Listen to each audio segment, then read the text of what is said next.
now, of course, the new controversy, everybody is talking about your new film that's coming out and the fact that you're doing this as a true independent. And for a lot of us that love those early 90s films, yes, me included, you're one of those guys that everybody went, okay, great, now I got somebody to be with. And people have followed your career, along with people like Tarantino and Wes Anderson. We could go through a list of great guys. I'm the less successful version of all those guys. Every one of them you list, right. like even Wes. Wes found a way to make, and Wes's flicks are very, like, they're intelligentsia. Mm-hmm. They're impenetrable to people like Jason Mewes. Like, what's this about? Even a dude who makes those movies found a way to, like, break through, make $50, $70 million and stuff. And I've never been that. I've always been fortunate where the people who know my stuff know it and really dig it, but I never went above a certain level. Right. And for years, people would always be like, well, you got to go to that next level, dude. That's where it's at. Like, this is not the real party. The real party's up there. Yeah. And they push you to get to that level. But, like, after 17 years, like, I'm able to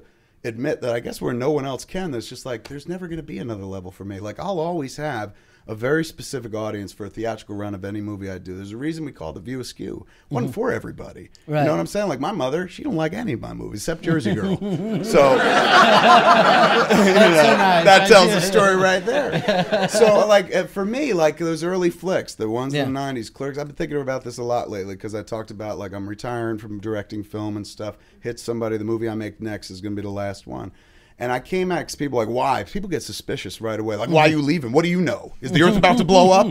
And I'm just like, no, I just feel like I got into this game not to be a director so much as I wanted to tell stories. And the only way I knew how to tell stories was in the visual medium of film, which is weird because I'm not a visually oriented guy. Part of the reason I saw Slacker, and I'm like, this dude, he ain't from Hollywood and he ain't from New York. And he made this movie in the middle of nowhere, Texas, in a town nobody's ever heard of.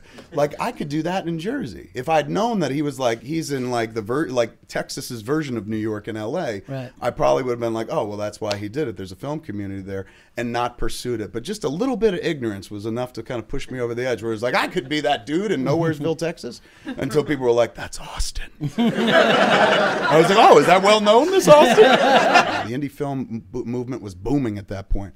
Late 80s, early 90s. Soderbergh had done Sex, Lies, and Videotape. Quentin had done Reservoir Dogs. Robert, the year before me, Robert Rodriguez, had done El Mariachi. Right. So it was in the air. You know, you could kind of go like, all right, well, it's possible. I don't know if I'll make it, but that's the best way I think I'll ever get heard, is to try to make a film. It seemed kind of doable, and it happened. But I wasn't prepared for everything that came after. I literally wrote Clerks and Dogma. And Clerks was the movie that was meant to get Dogma financed. Like, basically, Clerks was a calling card movie meant to show people, this is what I could do if we had some money. And then, hopefully, they'd give me money to make the next movie. I wouldn't have to put it on my credit cards. What happened instead was the last 17 years, which has been an amazing ride. And I've compared it to, in one of the podcasts, I said, imagine you love chocolate milk.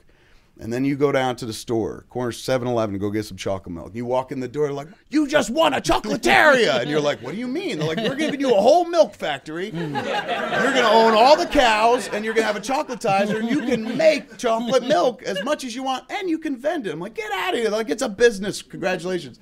And I did that for many years. And one day you're at the front office of Milk Co., and you're just like, all I wanted was a chocolate milk, you know? I've went on an amazing wild ride, but I always knew that it would end, because I always felt like I was never a director first and foremost. I was a guy that writes flicks, and he just happens to direct them so he could protect his material, keep all the stupid poop and dick jokes in there. So after time, I've been saying, even up early in 94, 95 in interviews and stuff around Clerks Mallrats, I said, I don't think I've got more than 10 scripts in me. Like, honestly, I feel I got about 10 scripts, and then when I'm done with that, I think I'll just be finished. And I've kind of reached that point in my life.